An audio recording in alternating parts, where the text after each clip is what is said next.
It's the Full Court Press with Eric Frandsen and Jason Walker. Welcome back to the to the show that we're doing right now. Following the local teams, breaking down the biggest games with in-depth analysis and team interviews. There's going to be much higher expectations, sense of awareness of what we bring to the table. Join the show by calling into 435-752-1069 or text 435-339-0321. It's the Full Court Press. Rose, answer. Yes! Caught! Touchdown! They did it!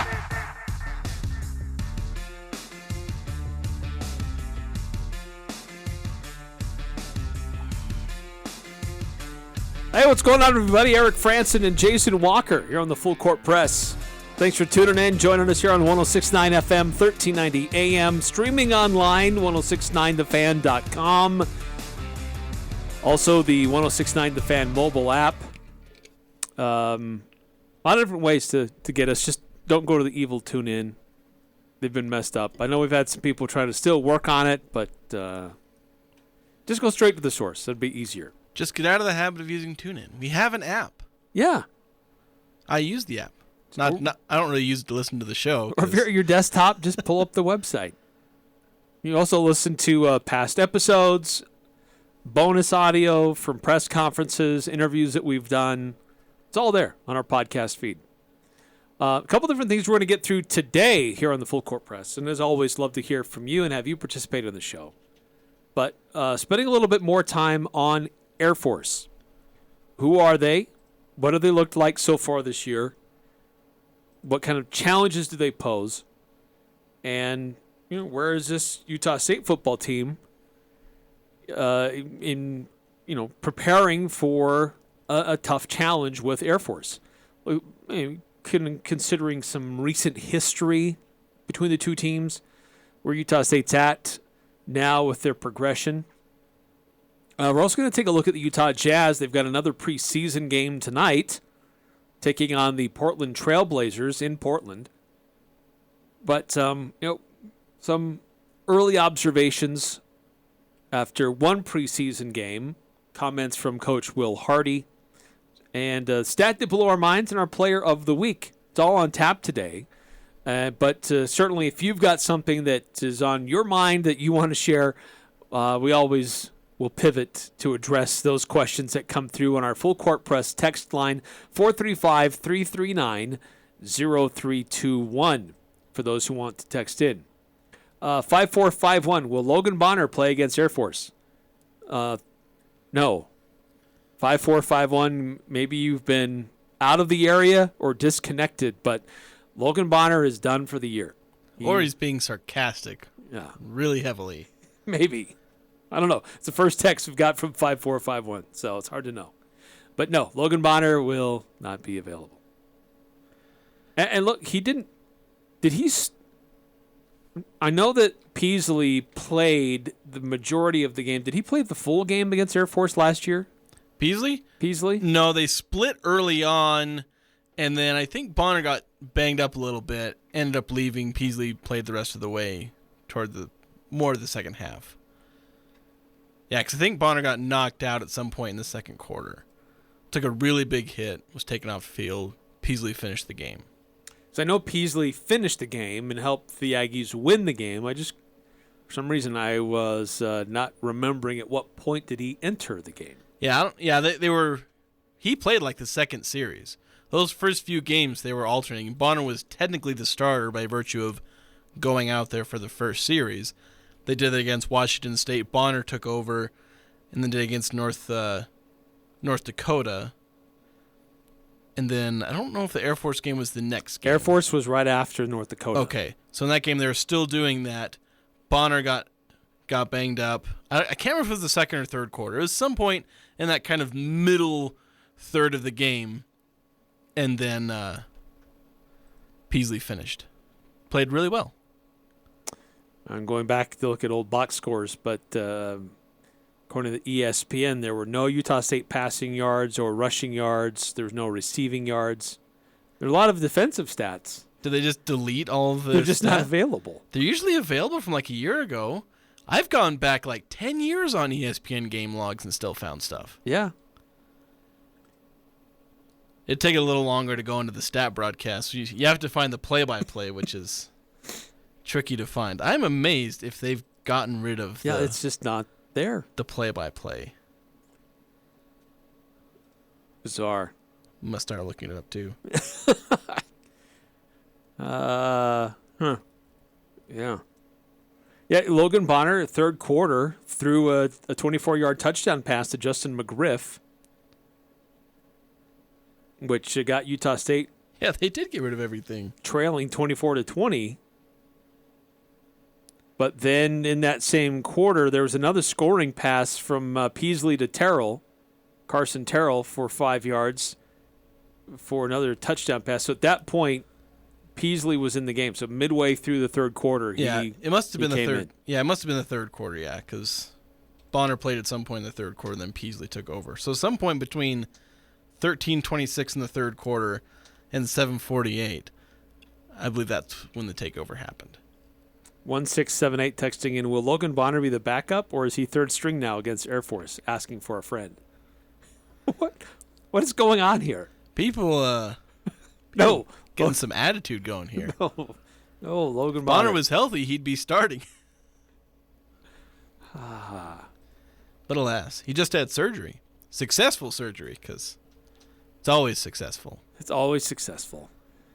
And then, Have you ever heard of an unsuccessful surgery immediately following? Only never immediately following. It's usually later. It's like, oh, the surgery didn't go as well as expected. It's like, at the time, you said successful surgery. Thank you very much. What are we doing going back in? Under the knife one more time. So we screwed up the first time. We screwed up our first successful surgery. Weird. Look, there was a lot of stuff from yesterday that we didn't get to from Coach Blake Anderson and some of the players. The Coach Troy Calhoun audio dropped right before we came on, so because of time, I wasn't able to go through it and prepare it, so we'll have it for tomorrow. Did you find that one cut? I found a juicy one from last year that is worth recycling over and over again. That was from last year? I thought it was like from years ago, and you kept bringing it up. Well, let's see. When did they? I thought... It maybe was from 2 years ago. Because I'm pretty sure I remember hearing that clip on this show, listening to this show a year ago. Oh, we played it a lot a year ago. But, it's appropriate that it happens in the month of October. One of my favorite Troy Calhoun sound bites of all time. Either you're a thief and you steal, or you're a vampire that pulls from the juice and the verve and the synergy of the group, or you add to it. What is he even talking about? I don't even know what that means. Is he like talking about players being like bloodsuckers on the program? Like it feels like the context is like you're either adding to it or you're being a vampire and sucking the juices and... Or you're a vampire that pulls from the juice. That just sounds so disgusting. Pulls from the juice. Pulls from the juice. It's like taking a long draw out of one of those apple juice containers. Nice long pull. Yes, I wanted to hear that. So did all of our listeners. I had to hear that wearing headphones. It is so bizarre. I haven't listened to his full audio today, but I'm hoping that he has some more nuggets. Because he says the most random, weird crap that I've heard from any college coach, like on a consistent basis. Now, maybe it's not. Hold on, I got to walk that back. Mike Leach takes the cake. Yeah, well, there's another But coach. Troy Calhoun's on a similar level. There's another coach I've seen clips of. Maybe they pop up on Twitter and probably Facebook every now and again. I think he coaches or did coach probably some like high school or like D3 college, and he off the rails. Like the two parts of the sentence don't make sense. It's like our defense played tougher than a $2 jellyfish or something like that. Stuff of that level. What? I can't remember any of them off the top of my head, but it's just like they don't make sense, and they're absolutely hilarious. Maybe I should see if I can find it and we can play them. If we get some weird ones from Calhoun, we'll play those, and then some Mike Leach, and then this coach. Maybe we'll have a little contest, like which one's the weirdest. 4474. Of course there are unsuccessful surgeries. People die all the time during routine surgeries. Yeah, luckily. Well, I shouldn't. Well, the point is that anytime an athlete has to have a surgery, the report immediately following is he had a successful surgery. Yeah, because there are definitely unsuccessful surgeries. Some obviously result in the worst case scenario: the patient dies on the table.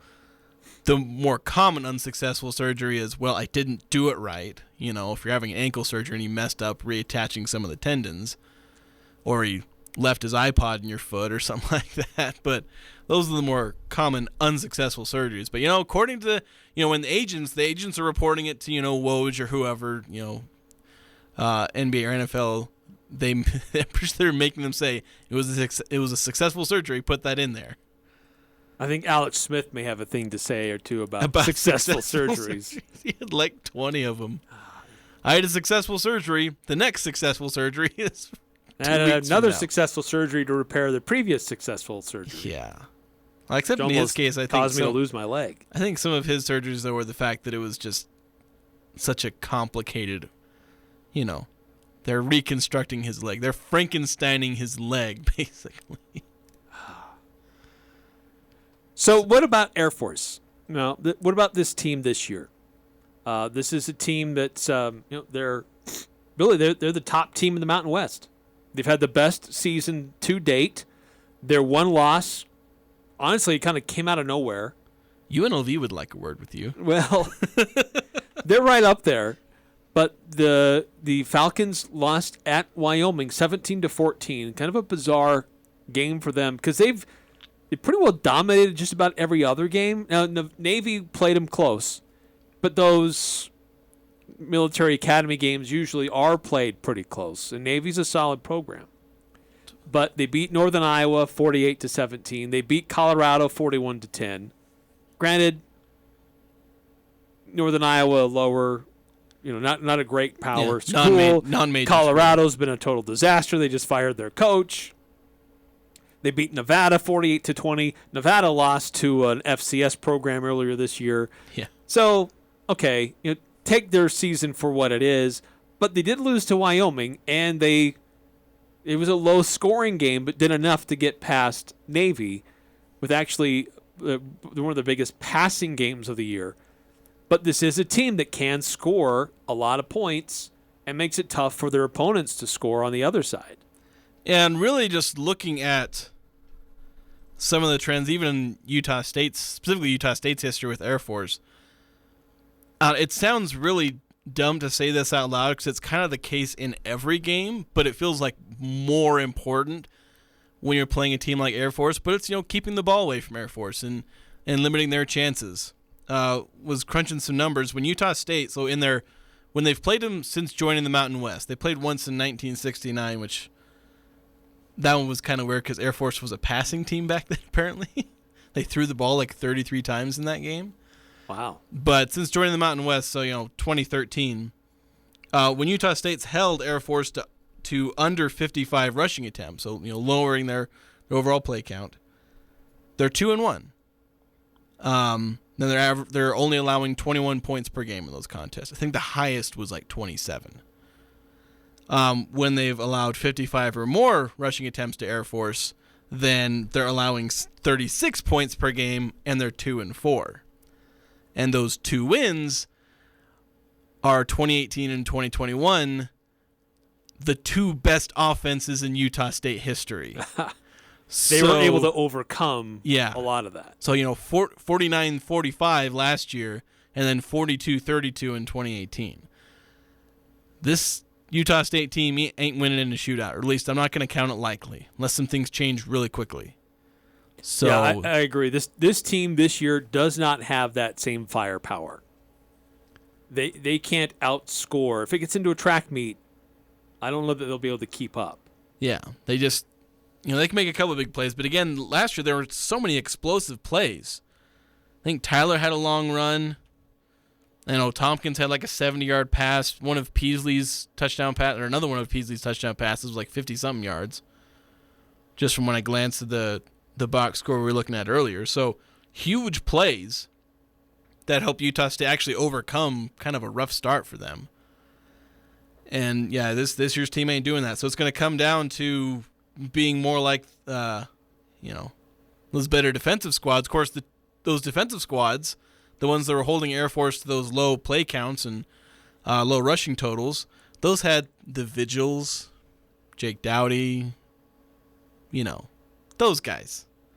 I don't know if we have those guys either, so I'm kind of worried now that this isn't going to go so well. Because none of the trends that have led to success in previous Air Force wins are with this team now, except for the fact that it's at home and Utah State's had some success at home against Air Force.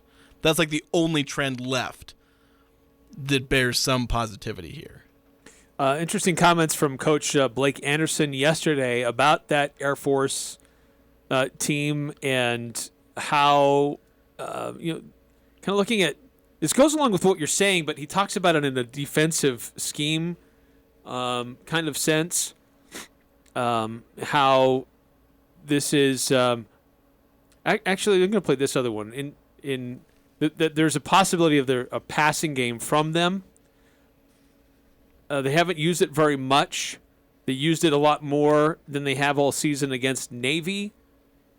But you always have to be careful of that in who they are and what they can do. Because we know of them and think of them as a triple option team, but their passing attack can be somewhat dangerous. Their quarterback can throw the ball and throw it very effectively. And you tend to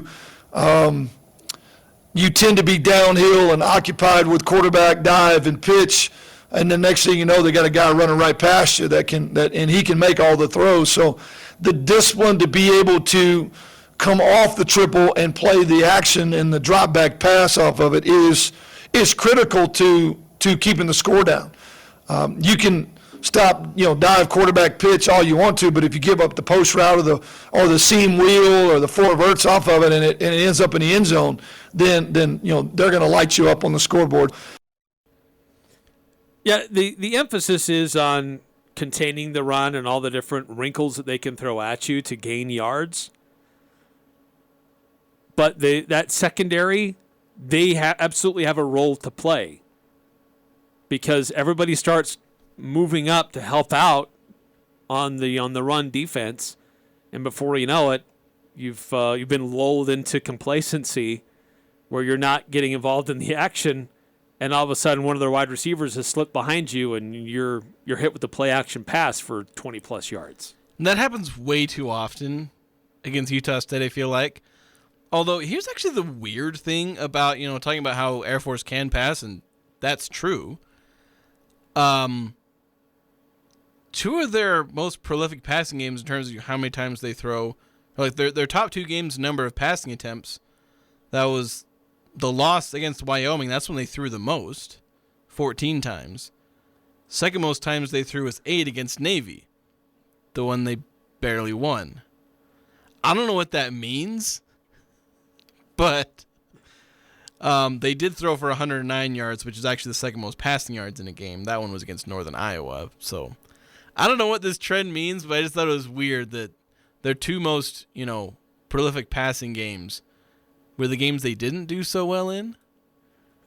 Yeah, if you can force them into a passing game, then you're doing things right. Yeah, it probably means you force them into third and long a lot more often. Right. And what's interesting is that as a team, they have 36 passing attempts all season.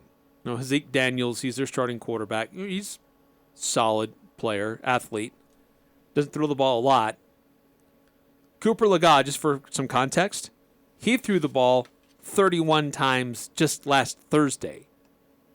And I don't think you or I would say that was a big passing game from Cooper Legas on Thursday. So through 5 games, they've thrown the ball about as much as Cooper Legas did in one game. Tell you what, though, he averages 12.6 yards per attempt, which is like twice as much as the average. Yeah, that's just it. They so run focused that when he does throw the ball, it's usually for big yards. Yeah, they're usually doing downfield. Yeah, so per completion, they're averaging 25 yards per completion. Because, yeah, they throw these 20-yard routes, or maybe 15-yard routes, and then you've only got 3 people in the secondary out there. Again, because a lot of times they'll, if you're getting too focused on the triple option, you're having your corners getting down, or maybe ignoring the receiver to try and keep the contain, on those option plays. And if your corners get distracted by the run game, then it's 2 safeties versus 2 wide receivers, and that can be a disaster. A couple more texts coming through, and then we'll take a timeout here in the Full Court Press. But 1678 texting in, will CL5 wear the same leash that LB1 had? Logan Bonner had a long leash. Yeah, a very long, very short leash. Will Cooper Lega have a similar long leash? I don't know. Yeah, Levi Williams may see some play, mostly in short yardage. They brought him in for at least one short yardage play. He did a little better than Cooper Lega did in some of those short yardage situations. And Williams has a chance to do a little bit better when things go wrong. He can maybe break a tackle in the backfield and push forward for 1 or 2 yards on 3rd or 4th and short. That may be a thing, but Lega would have to play a pretty bad game for them to go to Williams. And I don't think that's going to happen, because if Lega didn't play that bad against BYU, he's probably not going to play that bad against Air Force. I think it really comes down to how well the offense can sustain drives, because they really need to give the defense a break. That defense really needs time on the sidelines to gather themselves and prepare for the next series against Air Force. So the offense has to be able to sustain drives. Scoring points, right, if they come in short bursts, that's nice. But the defense is going to need help by the offense staying on the field longer. Yeah. And with these two teams, offense, defense, and again, this feels weird to say because it's obvious in every game. It's like 101. But they got to work together in that time of possession. Defense, you got to get off the field on your own accord. You can't be giving up these 10-play drives. Because against Air Force, that is just, it's wear and tear, and it's going to, again, if you're giving up 70, 80 plays to Air Force, that's what's been happening against Northern Iowa and Colorado and Nevada. Like, they're giving up 70 or 80 plays in those games, and it just wears them down the entire game. So you got to get off the field yourself, but then, just like you said, the offense got to put some long drives together. 2 or 3 per half at least, ideally. Even if you don't score points or touchdowns on all of those, just get some drives going, take some time off the clock, keep the ball out of Air Force's hands. A lot like the first half against BYU.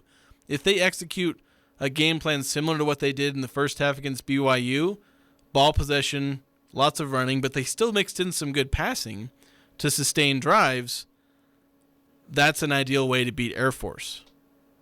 8722, a little off topic here, but what did Ryan Day say at the Rutgers coach after the late hit? He said, "Would you like to go to dinner after this?" I don't know. I don't know exactly what he said. There are probably some choice 4-letter words. Yeah, not very friendly. And then the choice to go for the fake after being up big. Pretty sure that's what led to that. Yeah. Not a lot of love lost between those two coaches. Can't imagine. I don't know what they said. You get Nick Saban against, I just spaced the Texas A&M coach. Jimbo Fisher? Yeah, Jimbo Fisher. That'll be nice. Well, we'll see this weekend. 8968. You have to remember Air Force is playing a really old team with the Aggies. That's right. That is one of the other great quotes from Troy Calhoun. They're just really old. Which is such a tired, old, stupid excuse. Which has been borne out to be bunked so many different times, so many different ways. But whatever, Coach Calhoun. I don't know why he's complaining about them being so old. You do you. What was his thing? Like he couldn't have teams that were that old? Yeah. Oh, he's always whining about how everybody has advantages over him. Yeah, you coach at the Air Force Academy. You chose to be there. No dip, Sherlock. Go somewhere else. Go run the triple Either option. you're a thief and you steal, or you're a vampire that pulls from the juice and the verve and the synergy of the group, or you add to it. Go coach at Colorado State if you're tired of having disadvantages. Well, he could be the next coach at Colorado. Stop being a vampire and leeching off the U.S. government. Or you're a vampire that pulls from the juice. And Troy Calhoun is a vampire of the Mountain West. All right, more about Utah State and Air Force coming up. Love to continue to get your texts coming through. 435-339-0321. 1069 FM, 1390 AM, The Fan. Advanced Heating and AC, the two-time gold medal winner in Best in Northern Utah. They're teaming up with Carrier Heating and Cooling. Carrier provides you the best furnace units available, and now's the best time to buy a new unit before the weather turns Cache Valley cold. Financing options are available. Turn to the experts at Advanced Heating and Carrier. Advanced Heating and Air Conditioning, 752-7272, or stop by their showroom west of DI and online at advancedheating-ac.com. We're not comfortable until you are. Advanced Heating and Air. Don't get caught without power after a windstorm or a major winter freeze. Golden Spike Electric offers Generac backup generators so you can be prepared and keep your home warm while avoiding frozen pipes. Golden Spike Electric is one of the largest Generac dealers around, so you know it'll be installed right. Whether you're a homeowner or an electrician, contact Golden Spike Electric to rest easy the next time the power goes out. Online at gsegenerators.com or call 435-257-3016. They also service other models. DD Auto and Salvage is going to pay you the most for junk vehicles. You can get rid of your junk vehicles today. DD Auto and Salvage makes it so easy and fast to get rid of your junker vehicles by paying you the most money possible. Pickup is available. If you have metal, DD Auto and Salvage in Logan wants to pay you today. Call 787-1204. That's 787-1204. Today. See store for details.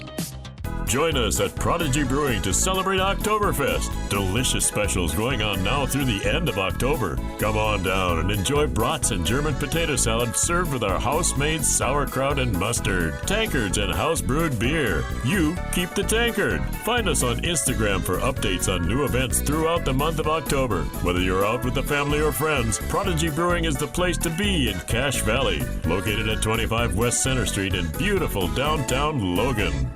The Young Automotive Group is proud to announce Young Truck and Trailer Center in Cache Valley. Whether it's heavy equipment trailers, horse trailers, race car trailers, or cargo and utility trailers, we're excited to offer some of the finest trailers and flatbed work trucks to Cache Valley. Our team of experts look forward to helping you find the right truck or trailer to fit your needs, with competitive prices offered on every make and model for sale on our lot. With our extensive inventory, you'll find the best deals right here in Cache Valley. Young Truck and Trailer Center, just off Highway 89 in Logan. Think young, drive young. It doesn't matter who you root for. The Full Court Press has all the high school sports covered. The Full Court Press. Connect with us on Facebook, Twitter, and online at 1069thefan.com. Unfortunately, he missed the rest of the game with a hamstring issue, and he is questionable as to whether or not he'll be back. I'm hoping he recovers quickly, but if you notice, he didn't go back out the rest of the game. He tweaked a hamstring on that particular play.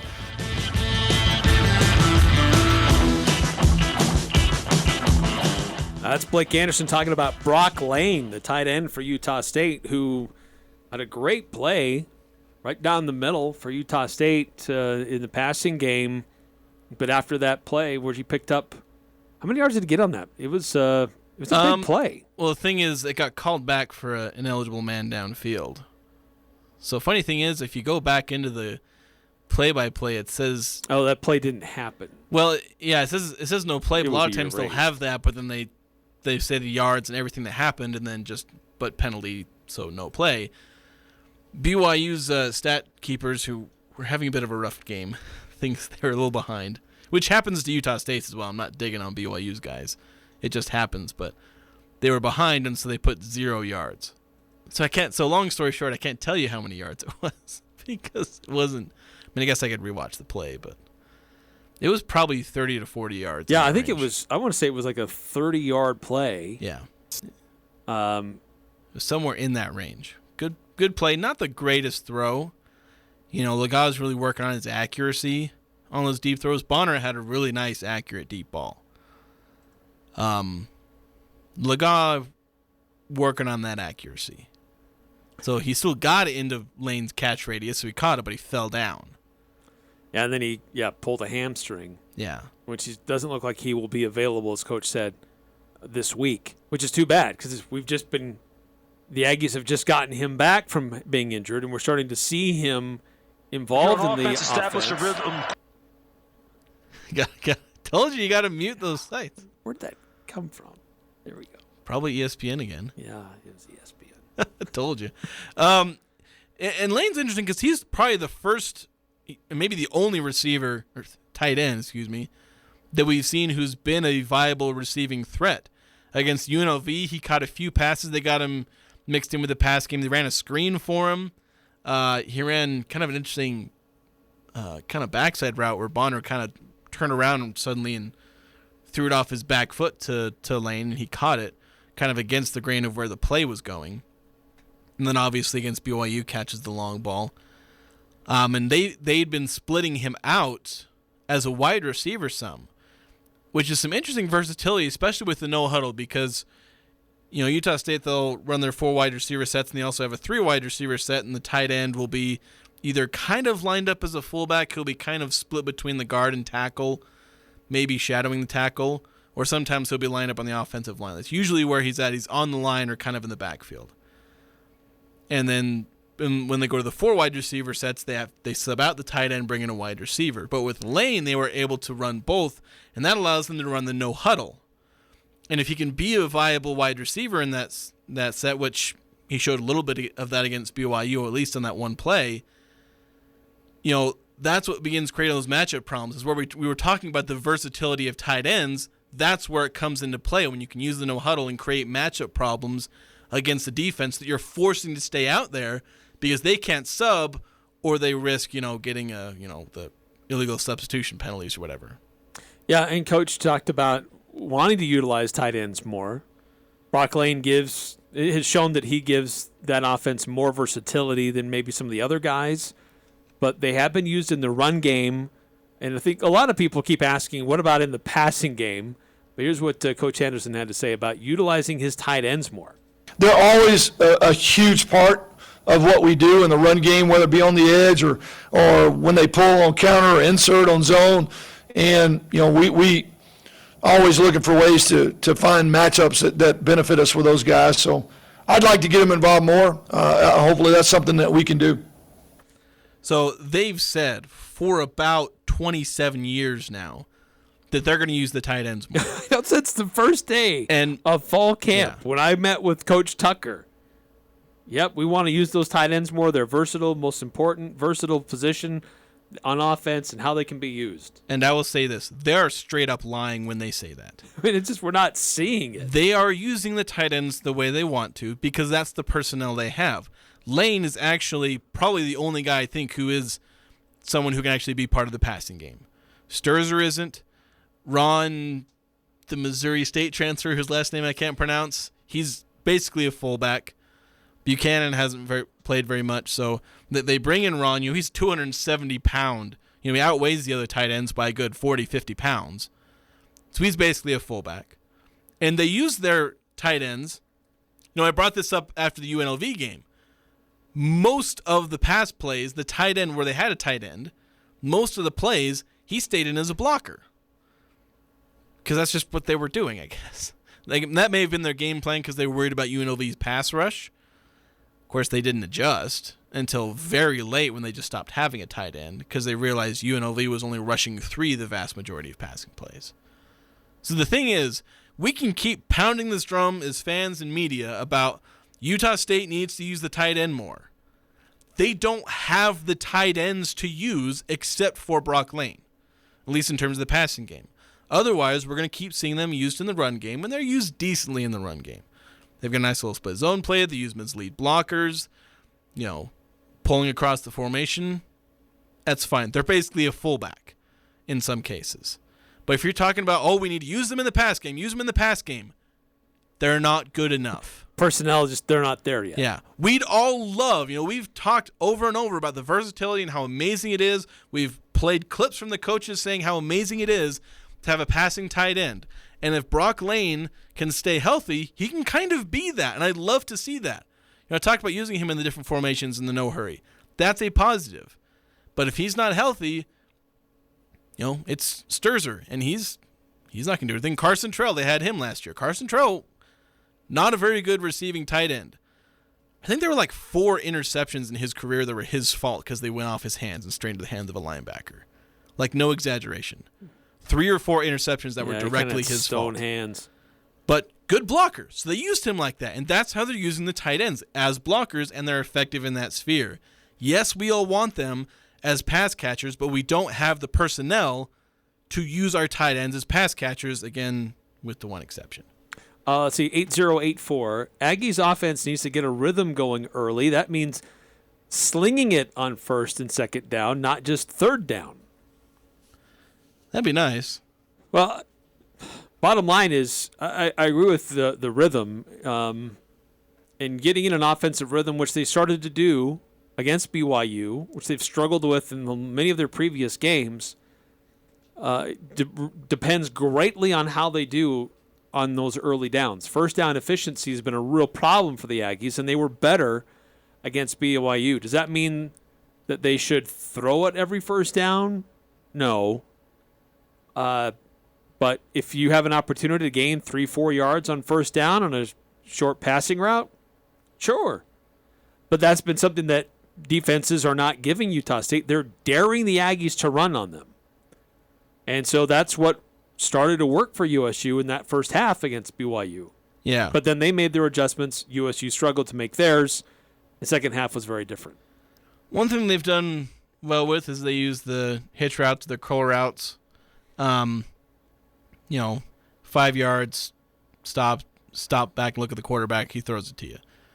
They've run that all year, and it's been their most effective pass play. It's a pretty conservative one, and one defenses usually give up. But that's, it can be a rhythm starter. And then you start countering. One of Utah State's kind of a little bit of bread and butter as far as a play, and then a counter to that is they have a hitch, and they have a hitch and go. And they've gotten some big plays off that little hitch and go. Because they run the hitches all game, and then suddenly they do the go, and the corner's not ready for it because he's trying to get to the curl route really fast.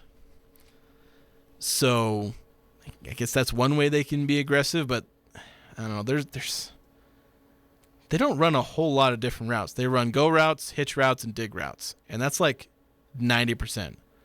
They don't really run too many slants. They don't run very many posts. They don't run many corner routes. Granted, corner routes can be really tricky for college quarterbacks to hit. Well, and the way that they line up, too, on those wide. You get the slot corner. Like a slot corner and a hitch route can be, but again, it's a hard route for someone like Cooper Legas to hit when he has like 50 career pass attempts. Yeah, that's true. 5662, good question here. Has it been announced if Hall's targeting call was overturned, or is it just YBU who gets all the love? Yeah. So I reached out to the sports information people at Utah State before we came on the air to find out if that appeal went through, and the answer I received was, do you know if the appeal was successful or not? The answer I got, I do not know. So, yeah, it's Utah State's kind of getting hosed on this targeting, which it's not so much that I'm disagreeing with the call sometimes. It's too inconsistent, which that's the complaint with targeting, is that nobody knows what it is. BYU's guys getting off for the suspension. Utah State, for what was not an egregious targeting call, it wasn't even flagged by the officials. It was booth reviewed. So it's like, what the heck's going on? Like, that's the frustrating thing, is that, when I look at it and I look, okay, what's targeting by the book? Okay, Gervin Hall committed targeting. But again, the example I kept bringing up was the one where Josh Sturzer got hit. Crown of the helmet to to Sturzer. Yeah. And then UNLV defensive player clearly hit him in the head. Yeah. Helmet to helmet. And it's like there was no call. Yeah, they flagged it on the play for target and reviewed it and said no. And then I believe Tully for BYU hit the chin plate, or not chin, the cheek plate of. Oh, who did he? I think it was Tyler. The play that Tyler went down on. The BYU linebacker hit him, which was just like the target of everything else. He didn't even get flagged. They didn't review it. So it's just a dumb, inconsistent call, and it's not doing any positives anymore. It's doing more harm by just causing grief for the players, and the refs look dumb and bad because they can't call it correctly. Yeah, there needs to be. I'm totally for protecting the health and safety of players, but there needs to be some sliding scale. And I don't know that it needs to be a bunch of different degrees here, but if you're clearly leading with your helmet and you clearly hit another guy, like you're diving right into him and you're spearing somebody, that's targeting. If there's an incidental, you're going for the tackle, but the offensive player lowers their helmet in a protective position and there's incidental contact, that shouldn't have the same penalty as if somebody who's clearly coming after somebody else. Yeah. So and there's no differentiation. That's one of the things with the BYU players, that when he went in, he lowered his helmet, went in.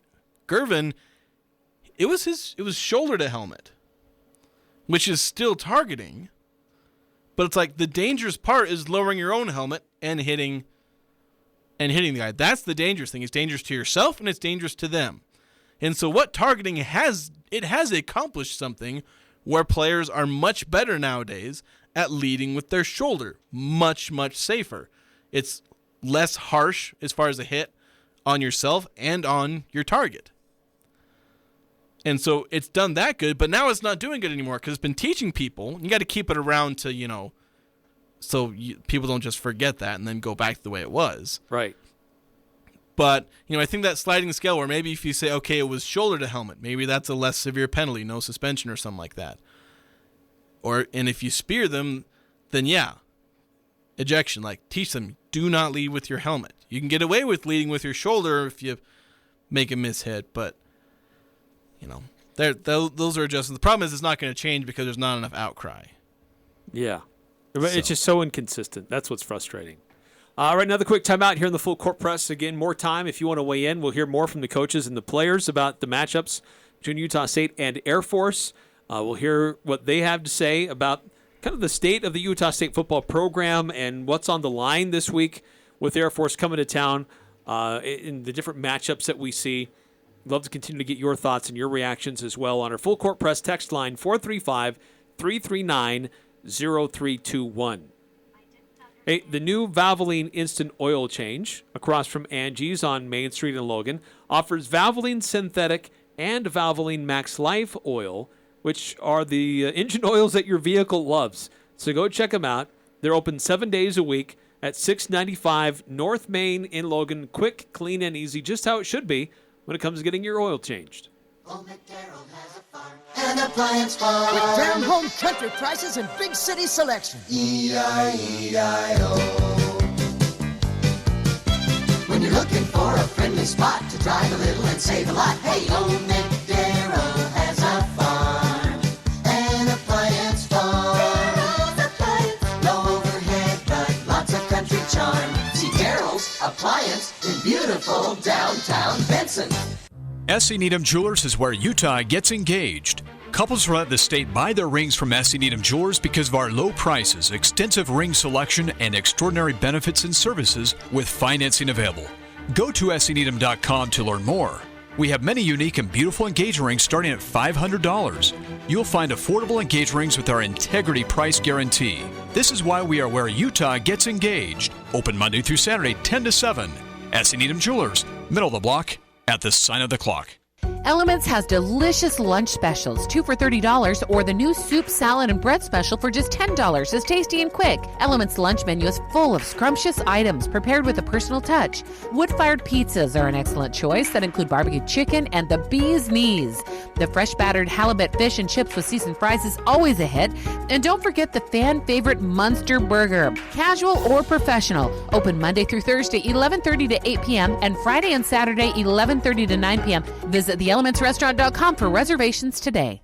You're first and goal at the 10-yard line with seconds left on the clock. Your running back is poised for the game-winning touchdown, but before you can make the snap, the opposing team just takes the ball and locks it in a safe, and they won't give you the combination unless you pay them $10,000. That's exactly how ransomware works. And in 2021, 2 out of every 3 organizations fell victim to ransomware attacks. Protect your business with Les Olson Security Suite from Les Olson IT. Learn more at lesolson.com.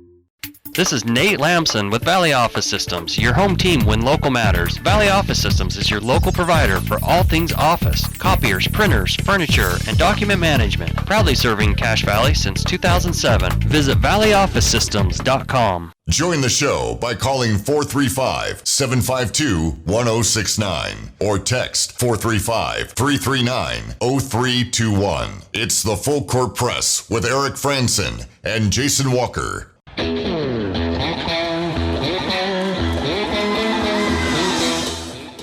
It's all about getting better as the weeks go on, and I can definitely see that that's what our defense is doing as coaches and players. Our coaches have really set us up with a really good game plan coming into this week, and it's all about us practicing hard and being able to execute when the game time comes.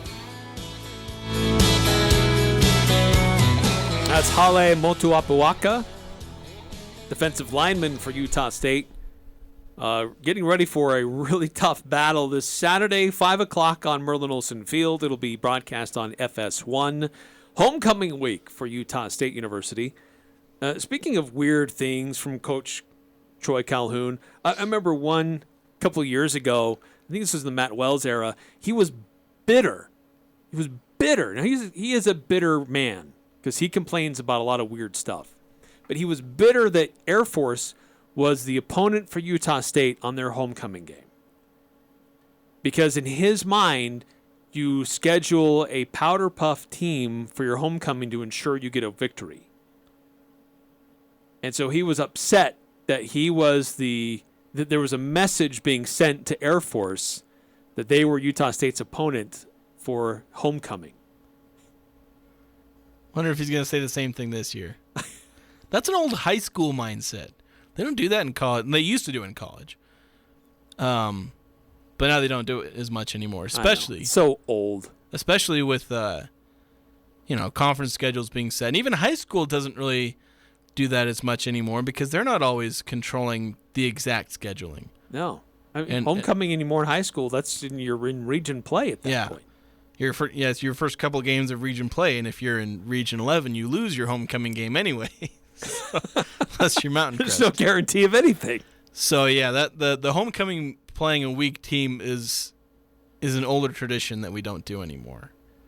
5-4, but Troy Calhoun's an old man with old ideas, and like I said, he's a vampire. He's a vampire.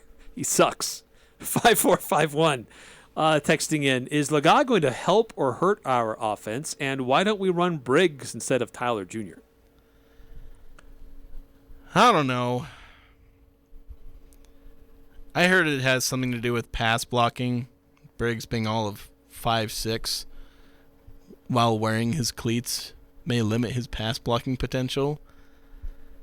But I mean, I asked Coach after the BYU game, like, why didn't Briggs play more? He was the better running back.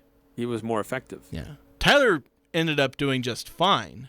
Yeah, Tyler ran for over 100 yards. Yeah, but Briggs, in his short stint, was very efficient, and he's speedy, and he's able to add the element of running outside effectively and still run inside effectively because he's dang hard to tackle.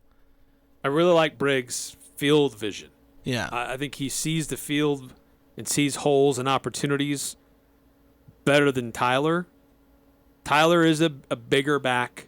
He certainly has more experience, but I think Tyler is still your starting running back, but Briggs has definitely eliminated Makakona and Wilmore from getting any touches because he's outperforming those guys. Well, the problem is, for one, Briggs should get more carries anyway. Because we talked about early in the season where the coaches said, oh, we can't have one running back. We got to split it between multiple guys. Bull freaking honky. that is the lie of the century. That was another lie I was Because fed they do not do that. In July. Calvin Tyler hogs all of the carries no matter what, even though Briggs has been the better running back this season. When I met with Anthony Tucker, he fed me that we like our tight ends. You got to use them in multiple ways. And we really haven't seen that. And he also fed me we're not going to be a one bell cow running back offense. Yeah. And Bull crap. That's pretty much what we've seen. It is full of crap. Yeah, it was weird. And I don't appreciate being lied to like that. All right, another quick timeout here in the Full Court Press. Coming up, Napa Auto Parts, they sponsor the Dan Patrick Above the Noise segment coming up in about 6 or 7 minutes from now. But Napa Auto Parts is a place to get antifreeze, fuel stabilizer, even a good time to stock up on your ice melt. Look, it's not that far away. And a lot of other great products. And they've got 5 different locations between Preston and Providence at your locally owned Napa Auto Parts. Hey, it's Jackson with Mountain West Motor. We love the Cache Valley. Thank you for all of your support since we opened in February. Every one of our rigs is built for your adventure. We invite you to stop by at 615 North Main when thinking about a new rig. At Mountain West Motor, we have Ford Broncos, Ram TRXs, but also keep in mind we have great price point rigs starting at $20K. Check our website for current inventory and pricing at mwmotor.com. And for news and events, follow us on Instagram at mwmotor.co. Mountain West Motor, built for your adventure. Crystal Vision, the 2-time gold medal winner in Best of Northern Utah, just got back from a Las Vegas buying show. They were able to see and buy the newest eyeglass frames, styles, and trends for 2023. Stop in today and check out what's new in the eyeglass frame world. Remember to take in your current prescription and let Crystal Vision fit you into a new look. Nobody has the style and fashion to choose from like Crystal Vision on 14th North or online at crystalvision.com. Are you a small business owner? Who's your bank? This is Bruce Rigby. I want to invite you to bank with us at Cache Valley Bank. We specialize in helping small business, and we have great people. That's the Cache Valley Bank difference. Decisions made locally, without all the red tape, by people who care and know how to help small business. Cache Valley Bank, growing, expanding, and proud to have our roots firmly planted in Cache Valley. Cache Valley Bank, member FDIC. It's the Full Court Press with Eric Frandsen and Jason Walker. I would expect both running backs at full speed. Alfred worked out this morning in a limited capacity with the trainers. He looks like he will be ready to go this week. Now, it is going to depend on him having a good week of work, but all indications are we should have him back on the field.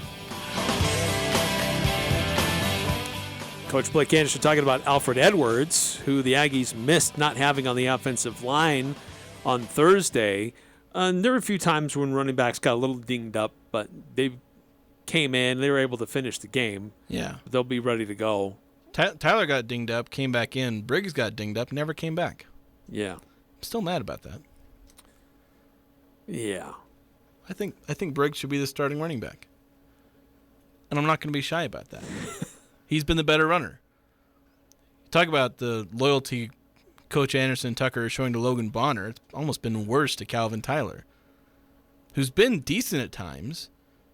But whenever Briggs comes in, he's been electric. He's been great.